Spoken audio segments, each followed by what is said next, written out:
प्रमुख उद्घाटक सन्माननीय खासदार आदरणीय इम्तियाज जलील साहेबांचा या ठिकाणी आपल्या श्रीशरण नगर मध्ये या सामाजिक सभागृहाच्या उद्घाटन प्रसंगी आगमन झालेलं आहे। मी सर्व श्रीशरण वासियांच्या वतीने त्यांचे मनपूर्वक हार्दिक स्वागत करतो। सर सुस्वागतम सुस्वागतम सुस्वागतम। आपले खूप स्वागत आहे। मी साहेबांसोबत पाहुण्यांना विनंती करतो की त्यांनी या ठिकाणी स्थानापन्न व्हायचे।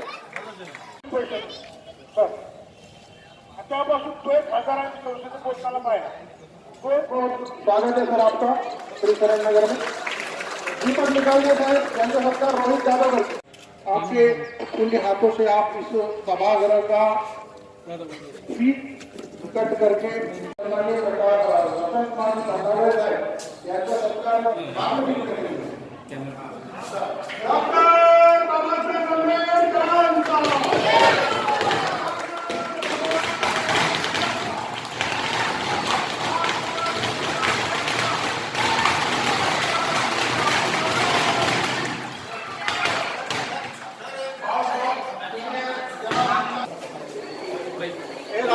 मोठा हात घ्यायला पाहिजे।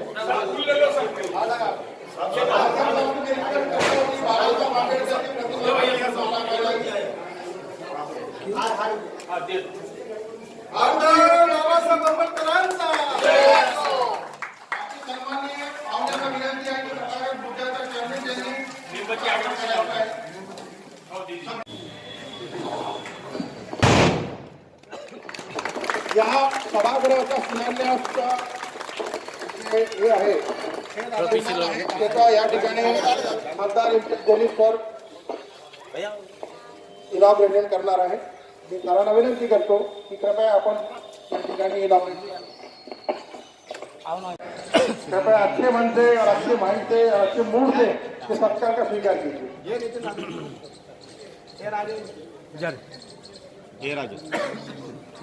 आज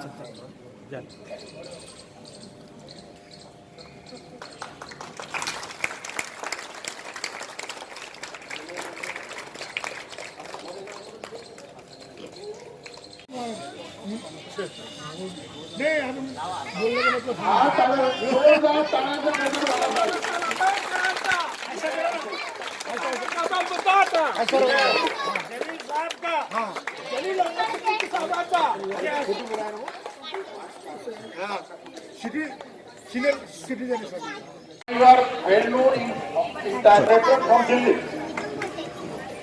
खासदार साहेब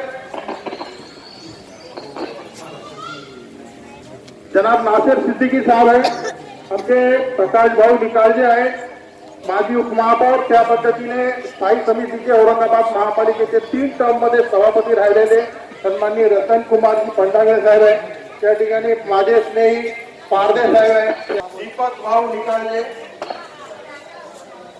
सन्माननीय कीर्ती डोंगरे मॅडम आहे, आमच्या ह्या वार्डाच्या MIMच्या नगरसेविका सन्माननीय सौ लताताई मगन निकालजे या ठिकाणी उपस्थित आहेत, त्यांचे सुद्धा मनपूर्वक पहिले शब्द सुमनाने स्वागत करतो आणि यथेष्ट स्वागत पुष्पहार आणि बाकी साहित्याच्या माध्यमातून त्यांचं करण्यात येणार आहे। सचिन भाऊ गोरडे या ठिकाणी आहे, दुसरे तुमचे बंधू सर आम्ही त्यांना मिस करतोय, हे 3 भाऊ इम्रान मिर्जा साहब त्यांचा सत्कार इम्रान बिलाल भाऊ का आप सत्कार बिलाल सन्माननीय बालाजी सुर्वेजी मराठी पत्रकार संघाचे इम्रान भाई साठी जोरात काय बालाजी सुर्वेजी साहेब यांचा सत्कार भूपेंद्र उर्फ रंगू मोरेकर स्वागत आहे आपलं। स्वागत है साहेब माधव दादा घोरपडे यांचा सत्कार। जो 20 मिनट मेरे इंतजार में फूल लेकर खड़े हुए थे छोटे बच्चे, मैं उन लोगों का शुक्रिया अदा करता हूँ। और शायद इन्हीं की मोहब्बत थी कि जिसकी वजह से मैं यहाँ पर आया और यहाँ पर एक बुद्ध विहार बहुत कम वक्त के अंदर हमने बनाए हैं। आज यहाँ इस कार्यक्रम के में मौजूद हमारे दलित चळवळी के वो नेता जिन्हें हम बचपन से देखते आ रहे हैं, आदरणीय रतन कुमार पंडागड़े साहब, हमारे प्रकाश निकालजे जी, माधवराव गोडपड़े साहब, हमारे MIM पार्टी के महाराष्ट्र की जनरल सेक्रेटरी जो नागपुर से आई है, हमारी बहन कीर्ति गोडबोले, इस इलाके के हमारे कॉर्पोरेटर लता निकालजे मैडम, हमारे मजलिस के बहुत मजबूत साथी जिनसे हमें बहुत प्रेरणा मिलती है, प्रभाकर पांडे साहब, कई सालों तक जिनके साथ मैंने पत्रकारिता का काम किया, वो बालाजी सूर्यवंशी, हमारे MIM पार्टी के गठ नेता नासिर सिद्दीकी साहब, हमारे MIM पार्टी के स्टूडेंट्स विंग के महाराष्ट्र के अध्यक्ष कुणाल खरात साहब, हमारे मित्र सचिन बोर्डे साहब, दीपक निकालजे जी, बिलाल साहब, इस इलाके के हमारे शोएब भाई, इमरान भाई, नीराज भाई, रिजवान भाई और तमाम यहाँ पर मौजूद हमारी बहनें। अभी कुछ देर पहले जब ये कार्यक्रम शुरू हो रहा था, अनिल सोनकामड़े साहब जो एंकरिंग कर रहे हैं, उन्होंने बताया कि यहाँ पर डॉक्टर बाबा साहब अम्बेडकर के कदम लगे थे, वो यहाँ पर आए थे। तो जब मेरी नजर इस जमीन के ऊपर पड़ी कि जिस जमीन के ऊपर बाबा साहब अम्बेडकर जी आए थे, तो मुझे ऐसा लगा कि इस जमीन को भी और बेहतर किया जाए। हमने एक बुद्ध विहार तो बना दिया है, लेकिन निकालजे साहब अगले कुछ दिनों के अंदर इस इलाके को और खूबसूरत करने के लिए हम पेवर ब्लॉक भी यहाँ करेंगे,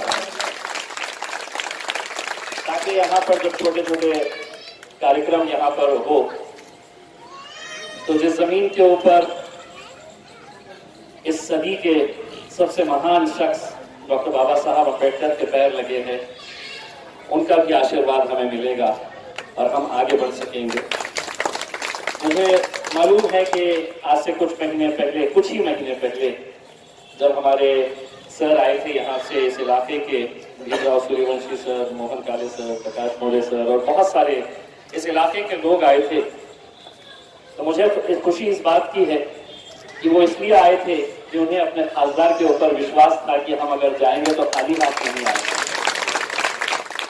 और मैं उस विश्वास के ऊपर खरा उतरा हूँ। ये बात बिल्कुल सही है, जिस तरह से हमारे सचिन भाई ने बताया है कि आज अगर मैं दिल्ली में लोकसभा में जाकर बैठा हूं, तो इसका श्रेय अगर किसी को जाता है तो मेरी तमाम इन माओं और बहनों के ऊपर जाता है, जिन्होंने मेरे लिए इतनी मेहनत की कि आज हमने एक नामुमकिन सी बात को, जैसे लोग कहते हैं कि लोगों को यकीन नहीं था कि ये कभी चुनकर भी आ सकते हैं, क्या कहते हैं, लेकिन बिल्कुल सही बात है। एक बार अगर अम्बेडकरी समाज और मुसलमान समाज एक ताकत बनकर खड़े रहा, तो हमने औरंगाबाद में दिखाए थे, अगर आगे भी अगर ये ताकत के साथ खड़े रहेगा तो हम हिंदुस्तान के अंदर, देश के अंदर भूचाल लेकर आ सकते हैं। लेकिन किसी न किसी वजह से हर एक की अपनी अपनी राजनीतिक मजबूरियां होती है, कुछ दिक्कतें आती है, लेकिन आज भी मैं ये समझ के चलता हूँ कि अगर हम एक ताकत बनकर अगर हम खड़े रहे तो यकीनन एक बहुत बड़ी ताकत हम बन सकते हैं। मैंने जब से खासदार बना हूं, पूरी ईमानदारी के साथ कोशिश करता हूं कि जहां जहां पर मुझसे जो कुछ बन सके वो करूं, लेकिन एक बात आप लोगों को ये भी बताना चाहता हूं कि हर रोज जो दिक्कतों का सामना मुझे करना पड़ता है, सरकार में बैठे हुए, चाहे वो शिवसेना वाले हो, कांग्रेस हो या राष्ट्रवादी वाले हो, इन्होंने आपस में ये तय करके रखा है, तमाम अधिकारियों को यह आदेश दिया है कि ये खासदार का काम नहीं होना चाहिए। वो इसलिए नहीं होना चाहिए कि अगर इस खासदार के पीरियड के अंदर अगर कुछ इस तरह के अच्छे काम होने लगे, तो जो यहाँ के लोगों की ख्वाहिश है कि मैंने हैट्रिक करना चाहिए, तो वो हैट्रिक नहीं हो पाएगी। लेकिन इसके बावजूद भी मैं लड़ता हूं और बहुत लड़ता हूं। मतलब अधिकारी, अब किसी भी मीटिंग में जब मैं जाता हूं तो उनके चेहरे का रंग बदल जाता है कि ये मीटिंग में क्यों आ गया। मैं लड़ता हूं आप लोगों के लिए, मैं आवाज उठाता हूं तो आप लोगों के लिए आवाज उठाता हूं। अभी कल ही एक मैटर में, जिसमें मैं छोटे छोटे दुकानदार जिनकी दुकानें बंद कर दी गई थी, उस केस के अंदर मेरा एक अरेस्ट वारंट जारी किया गया। अदालत ने कहा कि इसे अरेस्ट करके लेकर आया जाए। और जानते हैं, वो दुकानदारों के लिए जब मैं लड़ रहा था तो पुलिस ने मेरे ऊपर जो केस लगाया है, उसमें एक सेक्शन ये भी लगाया है रतन जी, एक सेक्शन ये लगाया है कि मैंने उन दुकानदारों को बचाने के लिए जब लेबर कमिश्नर ऑफिस में गया तो मैंने हथियार का इस्तेमाल किया। मेरे पास सिर्फ एक ही हथियार है, और जिसके ताकत के ऊपर मैं आज नरेंद्र मोदी की आंखों में आंखें अगर डालकर बात करता हूं तो उस हथियार का नाम है डॉक्टर बाबा साहब अम्बेडकर का दिया हुआ संविधान। वो संविधान की ताकत है, और वही संविधान को बचाने का आज वक्त आया है। अगर हम अपने अपने गटों के अंदर, गुटों में अगर हम बंटते रहेंगे, तो मैं आपको ये बात आज पूरी ईमानदारी के साथ बताने के लिए आया। अगर हम एक ताकत बनकर खड़े नहीं रहेंगे तो आज इस देश की जो हालात है, आज इस देश के अंदर संविधान को जो बदलने की जो साजिशें की जा रही है, हम खुश इस बात के लिए हैं कि हम एक बुद्ध विहार बना दिए हैं। भंडागरे जी ने मुझसे एक मांग की है कि मैं भड़कल गेट के ऊपर एक बाबा साहब अम्बेडकर का पुतला और बड़े साइज में बना दूं। मेरी सोच यह है कि बाबा साहब अम्बेडकर का पुतला कितना बड़ा है, आप दुनिया का सबसे बड़ा पुतला भी अगर बाबा साहब अम्बेडकर का बना दे, और अगर हमारी सोच, अगर बाबा साहब ने जो हमें सीख दी है, अगर हम उसको फॉलो नहीं करते हैं, बाबा साहब ने कितने 22 प्रतिज्ञा दिए थे, 22 प्रतिज्ञा दिए थे। हम अपने दिल पे हाथ रखें, जितना भी अम्बेडकरी समाज है, बुद्धिस्ट समाज है, अपने दिल के ऊपर हाथ रखे, और खासकर इस समाज के जो नौजवान लड़के हैं, वो अपने दिल पे हाथ रख के ये पूछे कि जिस बाबा साहब ने आपको 22 प्रतिज्ञा दिए हैं कि तुम्हें ये करना है, ये नहीं करना है, मैं बनाऊंगा, मैं भव्य आपका बाबा साहब अम्बेडकर जी का पुतला बनाऊंगा। अगर भंडागरे जी, मैं आपके साथ एक सौदा करना चाहता हूं, एक सौदा करना चाहता हूं, आपके साथ एक डील करने के लिए आया, और यहां के तमाम नौजवानों को भी ये कहना चाहता हूं, बाबा साहब अम्बेडकर ने तो ये कहा है ना कि हमें नशे से दूर रहना चाहिए, हमें शराब की दुकानें हमारे इलाकों में, हमारी बस्तियों में नहीं चाहिए। भंडागरे जी, आप नेतृत्व करिए। जिस दिन आप औरंगाबाद शहर के हमारे बुद्धिस्ट इलाकों से, अम्बेडकरी इलाकों से 3 दुकानें बंद कराएंगे, उसके दूसरे दिन मैं आपको पुतला बनाकर दूंगा।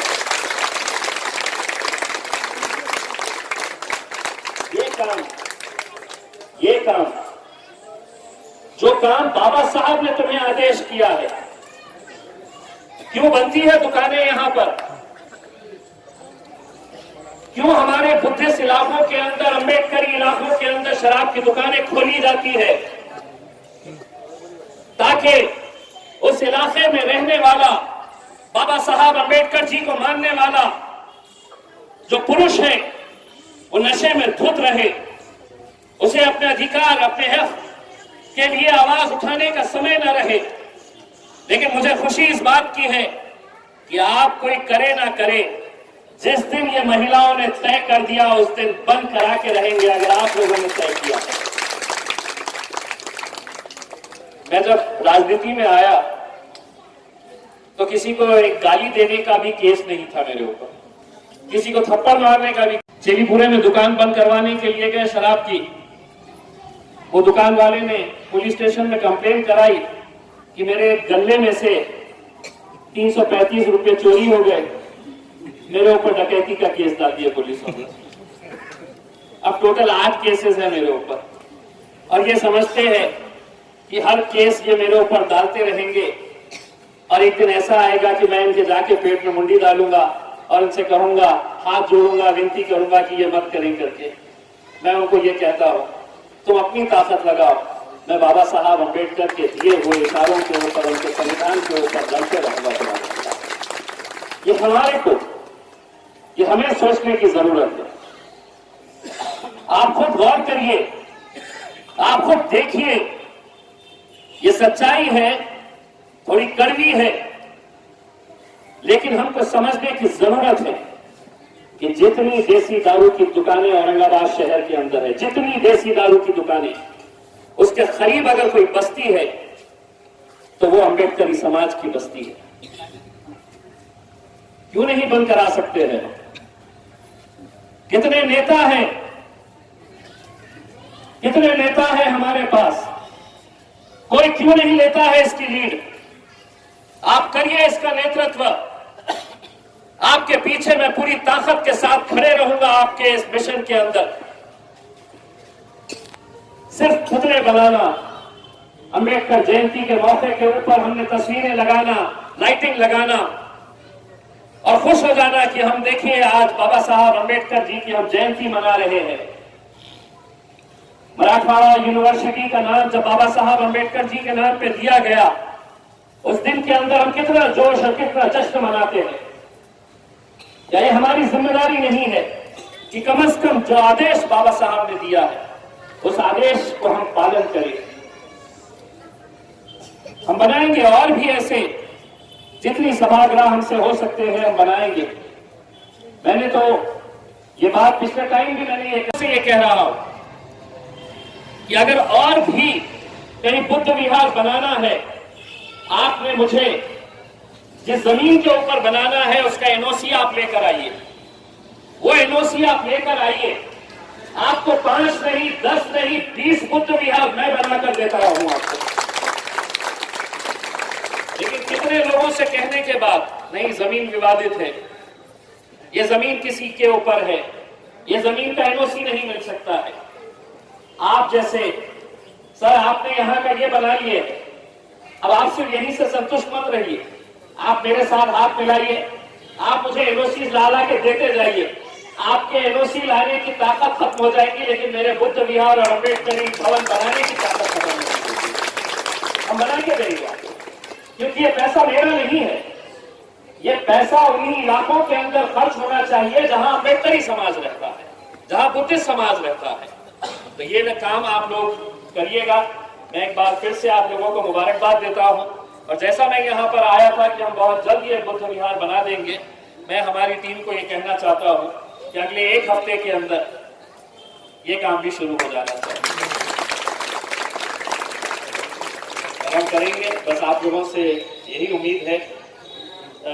ये बात सही है कि आप लोगों के आशीर्वाद, आप लोगों की दुआओं की वजह से मैं वहां पर गया हूं। मुझे आप लोगों से और कुछ नहीं चाहिए, सिर्फ आप लोगों का आशीर्वाद, आप लोगों की दुआएं मुझे देते रहिएगा, मैं ऐसे ही काम करते रहूंगा। बहुत बहुत